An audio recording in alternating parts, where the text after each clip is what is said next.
Hello and welcome. How real is the threat of a global nuclear disaster? The new documentary Countdown to Zero paints a chilling picture of ambitious nations and reckless ideologues who could trigger a global crisis unlike anything we have known. Let's take a look.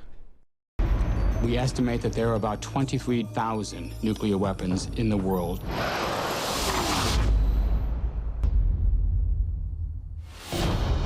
Various groups have been focused on acquiring weapons of mass destruction, in particular nuclear weapons.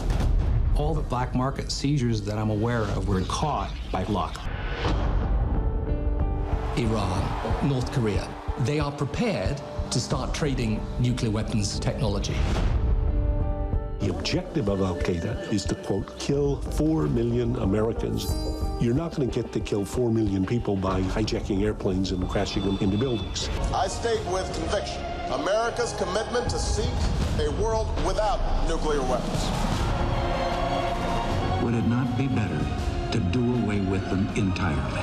The optimum number is none. None. We'd be better off without them. I say zero. No nuclear weapons. Zero. Zero nuclear weapons. None. None.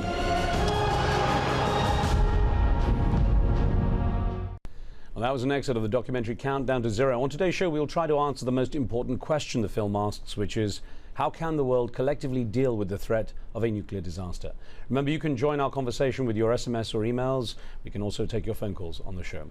From Los Angeles, I'm joined by filmmaker Lawrence Bender, the producer of Countdown to Zero, who also produced the Oscar-winning documentary about the environment, you'll remember, An Inconvenient Truth. With me in the studio is former U.S. Ambassador Thomas Pickering. He's also a member of Global Zero, an international movement dedicated to the elimination of nuclear weapons worldwide. I welcome you both to the show. Thank you. Lawrence Bender, with pleasure. I'll start with you there in Los Angeles. You've called this movie a wake-up call. How do you balance making it a wake-up call and avoid just fear-mongering? How real is the threat? Well, that's a good question. And actually, as we're making the movie, we think about that quite a bit. We don't want to put too much scary stuff in there, but unfortunately, the truth is extremely scary. You know, what happened was when actually Jeff Skull financed this movie, Countdown to Zero, and he also financed An Inconvenient Truth. We were with Al Gore in Oslo when he was receiving the Nobel Peace Prize. And we were on that very cold day walking down the street thinking about what else could really affect life on a global basis besides the climate crisis, and of course it's the nuclear threat.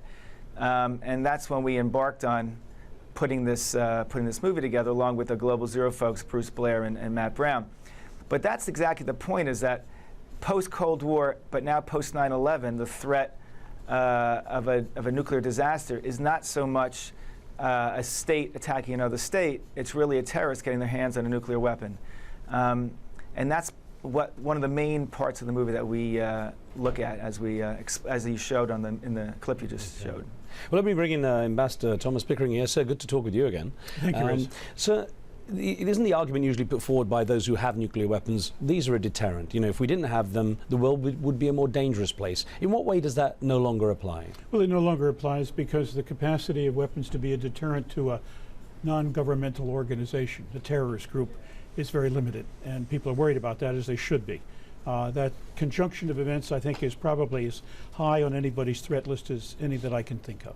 No, but isn't it easy generally for countries such as the US, of course, you know, such a powerful conventional military force and such a powerful position in the world, to sort of wave the flag for disarmament, and yet, of course, smaller countries say, well, we're not in the same position to act so strong? Well, I think that's possibly true, but it's the big countries, the permanent 5 members of the Security Council, that have the weapons. The US and Russia particularly have 95% of the weapons. They've just done a new treaty to start bringing them down again. We've come down from 70,000 weapons to 23,000 is too many, obviously. And we're going to hopefully see that treaty ratified here very quickly. It's slowed down a little bit, but I think it's in the national interest, and I think most people do. And then we go on to a next stage. But we produced a plan that would take US and Russia down to 1,000 weapons. That's a long way to go. And then others would join, who have to join, obviously, if you're going to get to zero. It's easy to put a plan together. It's hard to convince the political leadership that this is right. I have to compliment the president, and I have to compliment President Medvedev for accepting the fact that this is now a reality, that we should be moving towards zero, hard as it is to contemplate and as tough as it is to get there. Now, Lawrence Bender, one of the things that, well, Ambassador Pickering there is talking about the weapons we know about. I guess that one of the most disturbing things about the documentary you've made is the large number of nuclear weapons we don't know the whereabouts of. So how do we go about trying to find out where those are and actually tackling that, which presumably is the biggest threat? Well, certainly that what you're putting your finger on is you know, there are a couple. There's a lot in this plan that going to zero that's important. Like what happens that you want to keep people from cheating, and you need big, robust verification systems, monitoring, transparency. But one of the things that's scary, and we show in the movie, is that throughout the last 15 or so years, people have been stealing small amounts of highly enriched uranium. Trying to smuggle it, trying to sell it to terrorist organizations, and this is a big problem. The good news is, as you know, the president just had the nuclear summit in D.C., the largest group of heads of states ever since the United Nations was formed in 1945, for the sole purpose of locking up all this nuclear material. So that's the nuclear material that we know of. And they had a unanimous, you know, everyone there was very excited about following through on that, and that's, you know, we should be thankful for that. But then after that, we have to figure out how to get the stuff we don't know about through interdiction and other means like that, of course. Now, Lawrence, we had a number of emails in from our viewers. I'm going to put one that came in from a viewer in Kenya, from Salah Sheikh, who wrote in saying, those who have nuclear arsenals don't want others to have nukes. It's fine for Israel and its Western allies, but not Iran and the rest. It's pure hypocrisy. And we had a number of people talking on these terms, and a few pointing out that they felt the documentary wasn't balanced because the issue of Israel's nuclear weapons aren't fully addressed, and that, you know, there may be scaremongering by pointing the finger at North Korea and countries like Iran. So if you get that kind of criticism, how do you address it? Sure. Well, first of all, we're talking about the biggest threats to the world right now in the movie about the nuclear threat, which is nuclear terrorism, accidental launch of a nuclear weapon, proliferation, and so forth. And we talk about what the solution is. The solution of the nuclear threat is, one, to lock up all the nuclear materials in the world, and two, to get rid of all the nuclear weapons. So that includes Israel. We don't advocate Israel unilaterally disarming, but we do advocate all the countries in the world disarming and so we, as the ambassador mentioned, we would want to start with Russia and the United States. They are the biggest owners of all the weapons. They need to take the lead. They've started taking the lead already. And as they disarm, other countries like China and then India and other Pakistan will get into it, and there'll be a downward cycle. There'll be a proportionate step-by-step process of disarmament. Israel would be part of that. Ambassador, let me ask you on that issue. You know, if a country like Israel has this kind of sort of don't ask, don't tell policy when it comes to nuclear arms, how can you persuade a country like that to then be party to a let's get to zero policy? Well, it's interesting because Israel for years has said that it's prepared to participate in a nuclear-free Middle East if it can solve the political problems that exist between it and its neighbors.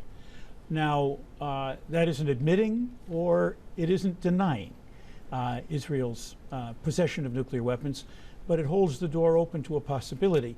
And we all know and see that there are some things that obviously have caused states to move to nuclear weapons that will have to be dealt with as we go to zero. It makes it more complicated, but it makes it more realistic, Riz, if we take all of those questions into account and try to work on them. It also makes the problem more difficult, but you can't solve a difficult problem like that without at least looking at the motivations and finding ways and answers to give states confidence that when they move to zero, they can do so with a sense of security and stability. Now, on the issue of Iran, Ambassador, you support the Turkish-Brazil nuclear deal with Iran and have said that Washington should not dismiss the agreement. Of course, you know, Tehran agreed to export low-enriched uranium, which it had resisted for so long. Why do you think that is the case? Well, I think that the Iranians now understand that if they act contrary to the desires of the international community, they will isolate themselves. If they work with the international community, they will become part of it. And I think that's very important. I think Iran knows and understands that a separate existence as a hermit state, totally isolated in the Middle East, would lead to very, very serious difficulties. Now, I take some satisfaction in the fact that after, in fact, the U.S. rejected, or seemingly so, the Brazilian-Turkish deal, they wrote a letter with others to the IAEA, the international agency that looks after that, That has now been responded to by Iran that says we want to talk. And so the door is now begun to open, if I could put it this way, on this possibility, a door that's been closed for a long time. Seemingly, whenever we've been ready, Iran has not been, and vice versa. But my view is diplomacy needs a chance here. There is no certainty that it can deal with the Iranian problem, but there is a certainty that if it doesn't try, we will be in for a very difficult set of circumstances. Lawrence Bender, on that issue of Iran, from your research and putting that documentary together, what was your opinion on the prospect of actually getting some kind of resolution with Iran, and what seems to have been such a lingering problem? Well, first of all, we did try to get into Iran to shoot, and we were not able to do that. So I was sorry about that. But we do obviously talk about Iran in the movie. Iran is one of the hot spots around the world. And look, it's a very important from our point of view that Iran doesn't acquire the bomb. We don't want any new countries to acquire the bomb. And as we said, we want all the countries that have them to disarm. Obviously, we wouldn't want the United States to go to zero and Iran gets the bomb. So Iran is. I think everyone knows that Iran acquiring a nuclear bomb would be is a big problem. It's a big problem in the region. It's a big problem for the world. We need to do everything possible to stop them from acquiring a nuclear weapon, like we would want to do everyone else in the world. And it's quite difficult. I think the president is doing a good job in this area. We're going to get some more questions in, gentlemen. I'll ask you to stand by. We take a short break. When we return, we look at Israel's secret nuclear weapons program a little more, perhaps, and examine what impact that could have on global disarmament, plus the issue of Russia. We'll be right back.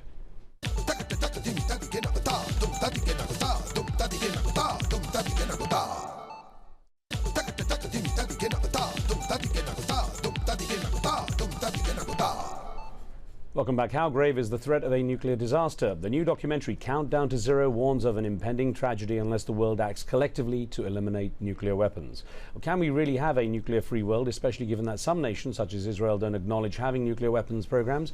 Joining me to discuss that is Lawrence Bender, the producer of Countdown to Zero. He's also produced Hollywood hits such as Pulp Fiction, Good Will Hunting, and Inglourious Basterds. We also have Thomas Pickering, who served as the Under-Secretary of State for Political Affairs in the U.S. State Department. And actually, Lawrence, let me get to a clip on Russia, actually, because there's an interesting story about how, well, at least there's some interesting aspects about Russia in the documentary. And here's a look at how easy it is to access nuclear sites in Russia. Let's listen in.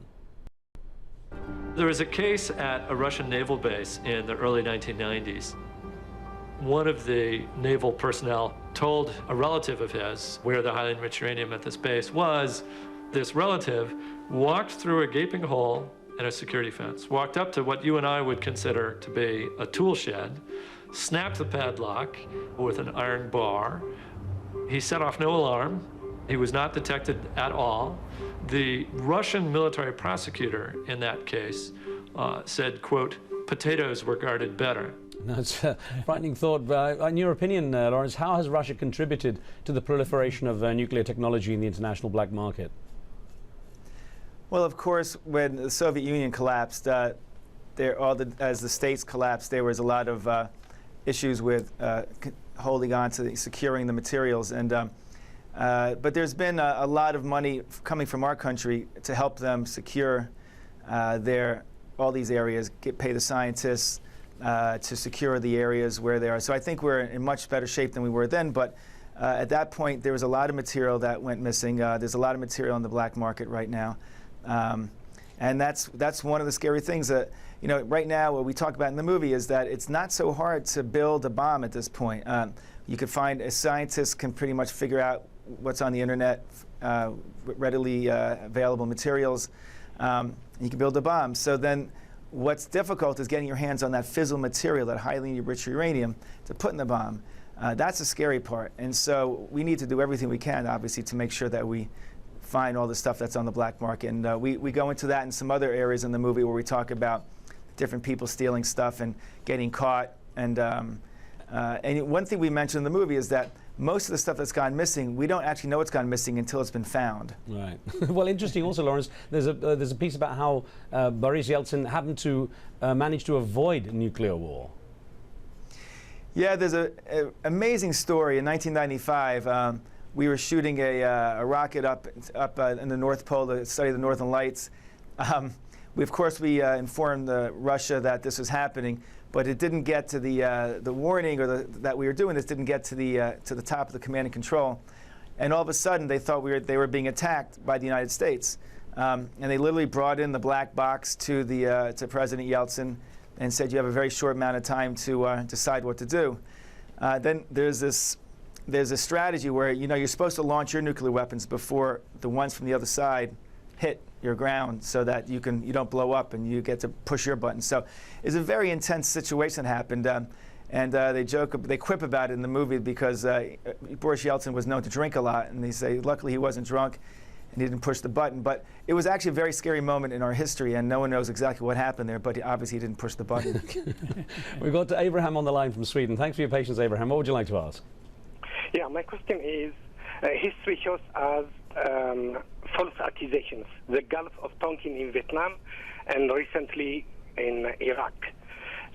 So why should we trust or believe in what the United States is accusing of Iran's programs? Okay. Ambassador Thomas Pickering, I'll ask you that, really. Of course, the U.S. has a perspective. It's a very good question. Yeah. A lot of independent people have also commented on this. A large number of U.S. friends and allies have joined us in our concern. But if you don't trust the United States, maybe you do trust Russia. And Russia and China have both joined us in our concerns about the Iranian nuclear program. That isn't based on theory. That's obviously based on facts and evidence that they have at their command. And I would have to tell you that if you don't trust the United States, try somebody else. They're out there. They've examined it independently. They have the same view. All right. We've got California on the line. Nadia, what would you like to ask? It's not really much of a comment. Well, it's not really a question. It's really a comment. Okay. Well, new technology, this is a form of new technology. It is nuclear weapons. But I think what could make sense is if we were to, disarm everyone of cell phones, this is a new form of technology. We can use it to do good and to do bad. It is a bomb. It can do that to an extent, but it can protect us in a way. Okay. Actually, it's an interesting point you make. Let me put to Lawrence Bender, of course, the need for certain kind of strength of weapons is sometimes advocated. Can you see any reason for keeping any nuclear weapons? Honestly, I don't. We talked about this earlier, that the times when certain countries can have them, but the rest of the world can't, I don't think that world exists anymore. I think that we made a grand bargain years ago with the Non-Proliferation Treaty, where certain countries get to keep them and other countries don't, and we agreed to disarm. But a lot of time has gone by, and I don't think that other countries feel it's necessarily fair for certain countries to have them and others don't. I mean, some of the callers have said that already. So I believe we have a choice here. We're kind of on a nuclear proliferation tipping point, where either lots of countries can have them. Right now, there's about 40 countries in the world can have them. We talk about this in the movie. Can have them within like a 6 month to 1 year period. Countries can decide to have them, and within a year they can have these nuclear weapons. A lot of those countries can do that. They've decided not to. Okay. Go ahead, Lauren. Sorry, finish off. Yeah. So what I was basically saying is that we have this choice of either passing this nuclear proliferation tipping point, where the world becomes more and more unstable, and the chances of terrorists getting their hands on nuclear materials or nuclear bombs becomes even more and more greater, or you go to the opposite, which is zero, which I think by far is the safest and most secure place that we can have for the world. Ambassador, I know you want to comment on it, and I'll put 2 emails to you back to back, which also touch on the same subject to lead into that. They're both from South Africa. The first one is from Ngaka Mokoena in South Africa, who says, countries are categorized as a threat depending on their relationship with the US. And the other one that comes in from Matthias in South Africa says, states that could be a potential global threat should not be allowed to have nuclear weapons. Countries that do possess nukes must be held accountable for global security. So who decides, that's the theory, but who decides who's the policeman, who's the bad guy? Well, I think that question is important, and I think that zero is an answer to that question. Just as I think Lawrence made the point, I would just add that the Non-Proliferation Treaty, of course, does not permit eternally 5 states to have nuclear weapons. They're all committed to do their part of the bargain. The rest of the world is committed, as they've signed the treaty, 3 haven't, not to make them. But the states that have them, that are recognized in the treaty, are required to go to zero. That's what they promised.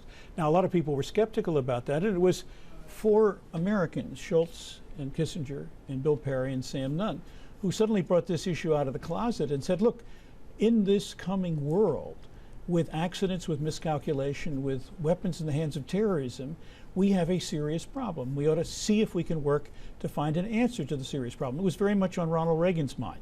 Now, the question of threats and who threatens who is obviously a question of beauty is always in the eye of the beholder. And everybody has a different view about this. There is no question, however, that among the world's states, if you could put it this way, with many different perceptions, the concern about North Korea and the concern about Iran is real. There shouldn't be a double standard. We should be equally concerned, not that they're going to fire these weapons, but that accidents and miscalculations could happen with anybody who has the weapon. And this is the reason why we believe that a plan and a commitment to go to zero is feasible, and indeed it makes sense, and it ought to continue to be pursued. Lawrence Bender, I've got about half a minute really for you to answer, but your film, An Inconvenient Truth, led to a mobilization, people actually changing the way they behaved when it came to the environment. How do you expect this movie to change people's behavior? Well, you can't, it's not like everyone has a nuclear weapon in their back pocket, so it's not quite the same. It's not vocalize, quite maybe speaking out more. Exactly, but however, we do advocate a few things. First of all, we do advocate that people go to the globalzero.org, when you go to globalzero.org, there's a petition, the Global Zero petition, and we're asking people to sign that petition. Okay. About 400,000 people have signed it so far. We're looking for millions and millions of people to sign that, and we want to take that petition to all the leaders around the world and present that. That's from people from Pakistan and India, from China, from America, all over the world. Unfortunately, I've got to stop you there, Lawrence, because we're out of time, but hopefully people will go on there. Good luck with that, and good luck with the documentary too. Thank you. Thanks so much. Thanks, Ambassador. Thanks, Riz. Thank you, Sam. Thank you for being with us. Remember, you can follow the program on Twitter. We'll keep you notified on upcoming shows, and you can send us questions and comments for our guests. On the next show, the unique challenges of living in space. Author Mary Roach explores those in her latest book, Packing for Mars, The Curious Science of Life in the Void. We'll answer your questions about what it's like to live in orbit. Make sure you tune in for that. From me and the team, we'll see you next time.